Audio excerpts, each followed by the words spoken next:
Hello everyone, welcome to Lingoland. In our Spanish for Beginners series, today we are diving into a topic that often confuses learners, the verb gustar. So grab your notebooks and let's get started. Gustar is a unique verb in Spanish that is used to express likes and dislikes.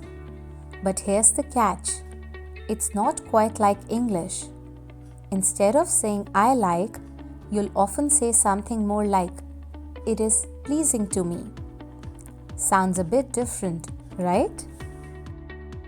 Now let us break down the basic structure of gustar. The verb works with an indirect object pronoun, which indicates the person who is pleased. So, a mí me gusta means I like. A ti te gusta or te gusta means you like, and so on. Gustar also adjusts based on whether you are talking about one thing or several things. If it's one thing you like, use gusta. If it is multiple things, use gustan. For example, a mí me gusta la comida china. A ti te gustan las frutas. A ella le gusta cantar. As you may note that in case of a verb, we will use gusta. Let us look at some more examples. A nosotros nos gusta dibujar. A vosotros os gustan los monumentos. A ustedes les gustan los chocolates. In case you want to express dislikes, you will still use gustar, but you will add the word no. A mí no me gusta el pescado. A ella no le gusta leer.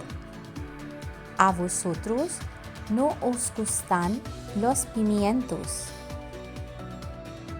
There are also other verbs which follow a similar pattern as gustar. For example, me encanta, I love. Me interesa, I am interested. Or me molesta, it bothers me. Now let us practice a bit. Imagine you want to say I like music. In Spanish, what would you say? Me gusta la música. Perfecto. And if you prefer movies, me encantan las películas. Easy, right? That is all for the verb gustar. Remember, it might feel a bit different at first, but with practice, you'll get the hang of it. If you enjoyed this video, give it a thumbs up, subscribe for more language lessons, and leave any questions or topics you'd like us to cover in the comments. Hasta luego! See you next time!